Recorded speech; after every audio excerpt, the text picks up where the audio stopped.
All right, we've all been there, right?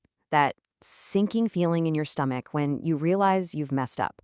Well, what if I told you there's actually a roadmap for turning those exact moments around?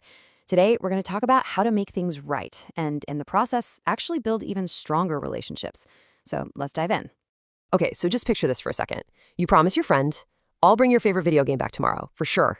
And then you get to school and realize it's sitting on your desk at home. Ugh, that feeling, right?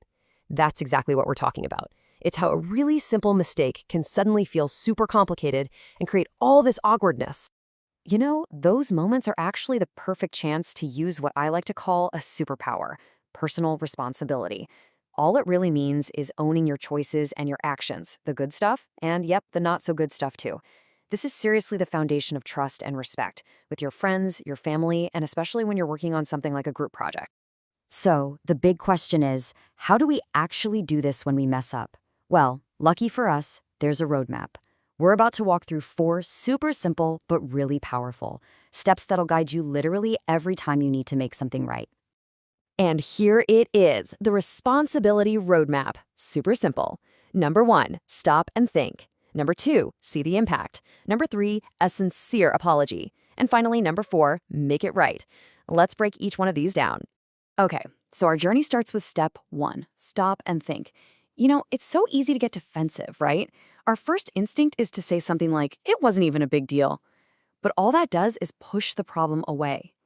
The responsible path? It's taking a breath and admitting, I realize now that was hurtful. See the difference? One avoids the problem, the other one actually starts to solve it. It is a total game changer. All right, so once we've hit pause and we've owned it, the next step is to really understand the consequences. And this is all about seeing the ripple effect. You know, how one small action can spread out and affect way more people than we first think. And this quote just nails it perfectly. Our actions are like a pebble dropped in water. They create ripples that affect others. It's such a great way to picture it, right? It's not just about the one person you directly messed up with. The effects can be so much wider. This is so important to get. So let's say you spread a rumor about a classmate. The direct impact? Yeah, that's pretty obvious. That person is going to feel hurt, maybe lonely, or angry. But what about the indirect impact? That's where things get really messy. Now, other classmates feel awkward. The trust within the entire friend group starts to break down. Those are the ripples we're talking about. Okay, this brings us to a really crucial step: the art of the apology. Because let's be real, we've all gotten one of those apologies that just didn't feel real, right? A truly good, effective apology is about way more than just mumbling the words, I'm sorry.